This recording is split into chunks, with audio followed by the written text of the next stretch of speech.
మధ్యకాలంలో కొన్ని సినిమాలు చాలా కాంట్రవర్సీ అవుతున్నాయి. అది మతపరంగా రంగు పులుముకొని వస్తున్నాయా అన్న ఒక కాంట్రవర్సీ క్రియేట్ అయింది. సో ఆ మధ్యకాలంలో వచ్చిన కాశ్మీరీ ఫైల్స్, అక్కడ రెండు మతాల మధ్య జరిగిన ఘర్షణలన్నీ చిత్రీకరించడం జరిగింది. సో అది మతం రంగు పరంగాను అలాగే పొలిటికల్గా గాను చాలా కాంట్రవర్సీ క్రియేట్ చేసింది, హీటింగ్ క్రియేట్ చేసింది. ఆ తర్వాత వచ్చిన కేరళ స్టోరీ లవ్ జిహాద్ పేరు మీద వచ్చింది. సో ఇది చాలా పెద్ద కాంట్రవర్సీ క్రియేట్ అయింది. ఆ తర్వాత వచ్చినటువంటి ఇప్పుడు ఈ మధ్యలో అన్నపూర్ణి అనే ఒక సినిమా, ఈ సినిమా కూడా ఏమైంది అంటే ఇది యాక్చువల్గా కథ ఏంటి అంటే ఒక చెఫ్ కావాలనుకున్న అమ్మాయి కాలక్రమేణా ఇంటర్నేషనల్ చెఫ్గా ఎలా మారుతుంది యాంబిషన్తో అని కథ. కాకపోతే ఇక్కడ ఏమైపోయిందంటే ఈ కథ మొత్తం కూడా ఒక ముస్లిం అబ్బాయి హిందూ అమ్మాయి అంటే బ్రాహ్మణ అమ్మాయి మధ్య జరుగుతూ ఉంది. వీళ్ళ మధ్య జరిగిన సంభాషణలు కథాక్రమం అనేది కాంట్రవర్సీలకి కారణమైంది. అంటే డైరెక్టర్ యూజ్ చేసినటువంటి సంభాషణలు ఇవన్నీ కూడా చాలా పెద్ద కాంట్రవర్సీని క్రియేట్ చేసినాయి. సో మరి దీనిలో మనం ఒక అంశాన్ని పరిశీలిస్తే డైరెక్టర్లు కావాలని చెప్పేసి ఇలాంటి కాంట్రవర్సీలను చూజ్ చేసుకొని సినిమా రూపంలో తీస్తున్నారా, లేదు వాళ్ళు మార్కెట్ అనుగుణంగా వాళ్ళు కమర్షియల్ ప్యాటర్న్లో వాళ్ళు వెళ్తున్నప్పుడు సో దీని ద్వారా మాకు డబ్బులు పేరు వస్తాయని కొన్ని సినిమాలు తీస్తున్నప్పుడు అవి కాంట్రవర్సీగా అవి మతం రంగు పులుముకుంటున్నాయి అనేది ఆలోచించాల్సిన అవసరం.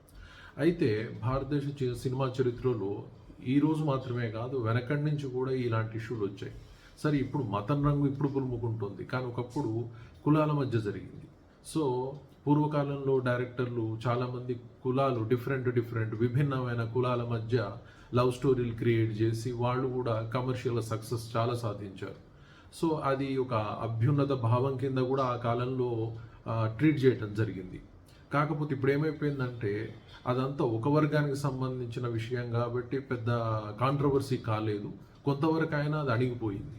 బట్ ఇప్పుడు ఏమైపోయింది అంటే డిఫరెంట్ రిలీజన్ల మధ్య జరిగినప్పుడు డెఫినెట్గా అది ఎగనెస్ట్గా వెళ్తూ ఉంది, అది ప్రాపగండా ఎక్కువ అవుతూ ఉంది, అది డైరెక్టర్లకి ప్రొడ్యూసర్లకి అలాగే హీరోయిన్లకు కూడా చాలా చెడ్డ పేరుని తెస్తూ ఉంది. ఆఖరి సినిమాని బైకాట్ చేయండి అనే స్థాయికి వెళ్తూ ఉంది. ఒకసారి చూస్తే మనం 1938లో మొదటగా వచ్చిన మన సినిమా ఏంటి అంటే మాలపిల్ల సినిమా. అక్కడి నుంచి చూస్తే తర్వాత వచ్చిన సప్తపది అనే సినిమా విశ్వనాథ్ గారిది. ఆ తర్వాత చూస్తే శుభ సంకల్పం అయి ఉండొచ్చు, సీతాకుక్క చిలుక అయి ఉండొచ్చు, హిందీలో బ్లాక్ బస్టర్ అయిన బాంబే సినిమా అయి ఉండొచ్చు, మరో చరిత్ర కమల్ హాసన్ నటించిన మరో చరిత్ర అయి ఉండొచ్చు. చాలా సినిమాలు ఇలాంటివన్నీ కూడా కులం మధ్య కథను అల్లుకున్నవి. అంటే రెండు విభిన్నమైన కులాలను తీసుకొని వాళ్ళ మధ్య లవ్ స్టోరీని ప్రొజెక్ట్ చేస్తూ చాలా పెద్ద హిట్ సినిమాలు తీశారు అప్పటి దర్శకులు. సో అప్పుడు కాంట్రవర్సీ ఏంటి అంటే కులం మెయిన్ కాంట్రవర్సీ అయింది.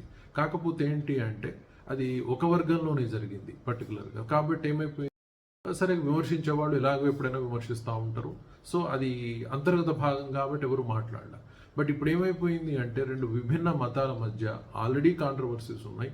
సో దాన్ని ప్రొజెక్ట్ చేస్తూ మళ్ళీ దానిలో నెగిటివ్ కామెంట్స్ చేస్తూ ఎవరైతే ఈ హిందూ మతంలో మన దేవుళ్ళందరినీ కూడా గౌరవంగా చూసే చోట వీళ్ళని అవమానిస్తూ అని ఫీల్ అయ్యే విధమైన మనకుని మాటలు మాట్లాడారు.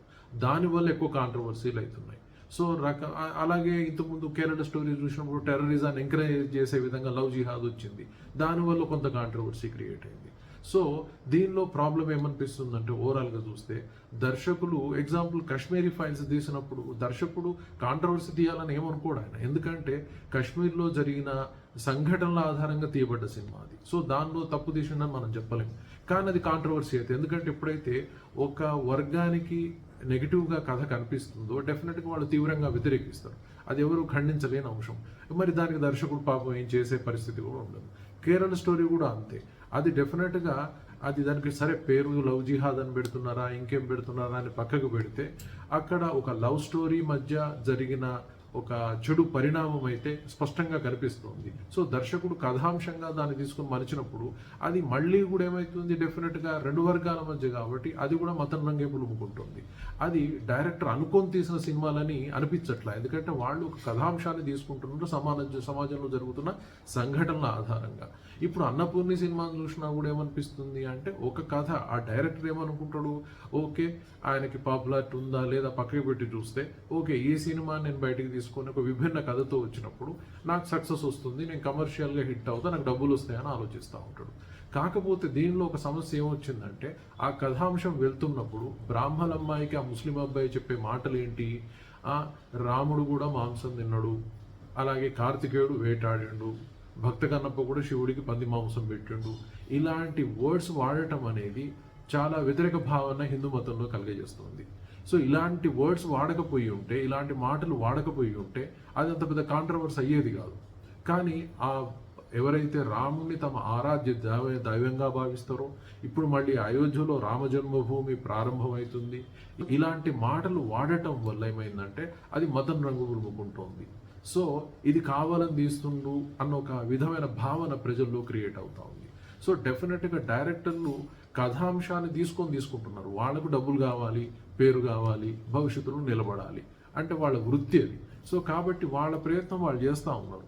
కానీ ఇక్కడ సమస్య ఏంటంటే అది తీసే పరిణామంలో వాళ్ళకి ఈ జ్ఞానం ఉండట్లా, అరే మేము ఒక మతాన్ని, ఒక దైవాన్ని కించపరుస్తున్నాం, వాళ్ళు బాధపడతారు అన్న ఆలోచన వాళ్ళకి లేకుండా, ఆ జ్ఞానం లేకుండా వాళ్ళు కొన్ని సంభాషణలు పెట్టడం వల్ల అది వేరే వర్గం వాళ్ళు ఇబ్బంది పడే విధంగా వస్తుంది. ఆ వర్డ్స్ కూడా మళ్ళీ ఏంటి, కంప్లీట్గా ముస్లిం అబ్బాయితో చెప్పిస్తూ ఉంటాడు. ఇది చెప్పడం వల్ల ఏమైందంటే మరీ ఇంటెన్సిటీ పెరిగిపోయింది. సో అదే సేమ్ కులాల మధ్య ఉన్న లేదా సేమ్ మతంలో ఉన్న ఇద్దరు వ్యక్తుల మధ్య చెప్పించుంటే ఇంత పెద్ద కాంట్రవర్సీ కాకపోయేది. జనరల్గా అబ్జర్వ్ చేస్తే మనం ఇది కావాలని తీసే సినిమాలు అయితే కాదు. ఎందుకంటే ఏ దర్శకుడు అయినా కాంట్రవర్సీ కింద వస్తే ఒకళ్ళకి బ్యాన్ చేస్తే ఏం చేస్తాడు, దివాళీ పోవాల్సిన పరిస్థితి ప్రొడ్యూసర్కి వస్తుంది, డైరెక్టర్కి మన జీవితాల్లో సినిమాలు రావు. సో కాబట్టి ఏ దర్శకుడు, ఏ నిర్మాత కూడా కాంట్రవర్సీతో సినిమా తీయాలని అనుకోవడని అనిపిస్తుంది. వాళ్ళు ఏమనుకుంటారంటే ఇప్పుడు కరెంట్ ట్రెండ్లో కమర్షియల్గా ప్రజలను ఆకర్షించే విధంగా ఒక సినిమా తీద్దాము అని అనుకుంటారు. బట్ అన్ఫార్చునేట్లీ ఏమవుతుంది, అలా కాంట్రవర్సీ ఇన్వాల్వ్ అవుతుంది. సో మతాన్ని ఇన్వాల్వ్ చేసినప్పుడు డెఫినెట్గా కాంట్రవర్సీ వస్తుంది. అది సెన్సిటివ్గా ఆలోచించి తీసుకుంటే పర్లేదు, కానీ ఒక మూర్ఖత్వంతో, నాలెడ్జ్ లేకుండా ఒక దైవాన్ని అవమానిస్తూ, ఒక మతాన్ని అవమానిస్తూ సినిమా తీస్తే మాత్రం డెఫినెట్గా ఎప్పుడైనా సరే కాంట్రవర్సీ అవుతుంది. అది డైరెక్టర్స్ కొద్దిగా విజ్ఞతతో ఆలోచించుకొని వాళ్ళు సంపాదించుకోవాలనే విధంగా ప్లాన్ చేసుకోవాలి తప్పితే కాంట్రవర్సీలోకి వెళ్ళి సినిమాలను బ్యాన్ చేయించుకునే స్థాయికి వాళ్ళు పోతే అటు ప్రొడ్యూసర్ నష్టపోతాడు, డైరెక్టర్ నష్టపోతాడు, హీరోయిన్లతో సహా అందరికి చెడ్డ పేరు వస్తుంది. సో సెన్సార్ బోర్డు జాబ్ ఏంటంటే ఇటువంటి వ్యాఖ్యలు వచ్చినప్పుడు, ఇటువంటి సంభాషణలు వచ్చినప్పుడు వాళ్ళని తీసేయాల్సిన అవసరం ఉంది. అది తీసేసినట్టయితే అసలు ఇది కాంట్రవర్సీ కానే కాదు, ఒక నార్మల్ కథ కింద తీసుకుంటారు. ఎందుకంటే ఒకప్పుడు మరో చరిత్ర సినిమా వచ్చింది. మరో చరిత్రలో కాంట్రవర్షియల్ డైలాగ్స్ ఏం లేవు, రెండు విభిన్న మతాల వాళ్ళ మధ్య లవ్ స్టోరీ తీసిండు. మరి అది ఎందుకు కాంట్రవర్సీ కాలేదు? భవిష్యత్తులో కూడా సెన్సార్ బోర్డు చాలా రెస్పాన్సిబుల్గా వెళ్ళి ఇలాంటి వ్యాఖ్యానాలు వచ్చినప్పుడు, సంభాషణలు వచ్చినప్పుడు అవి ఎలిమినేట్ చేసేస్తే అసలు సమస్య రావు. రెండు డైరెక్టర్స్ కూడా దాన్ని ఎడిట్ చేసుకునేప్పుడన్నా కనీసం ఈ సంభాషణలు ఏమన్నా అవమానిస్తాయా? నువ్వు సినిమా తీస్తుంది ఎందుకోసం, ఒకళ్ళని అవమానించాలనేదే కాదు. సో ఇది ప్రజల ఆనందం కోసం, ఎంటర్టైన్మెంట్ కోసం తీస్తున్న సినిమా. అంత ఎంటర్టైన్మెంట్గా ఉండాలి తప్పితే కాంట్రవర్సీ క్రియేట్ చేసి, ద్వేషభావాలు క్రియేట్ చేసి సమాజాన్ని విచ్ఛిన్నం చేసే విధంగా ఉండకూడదు. అటువంటి సినిమాలను డెఫినెట్గా ఎవరైనా వ్యతిరేకించాల్సిందే.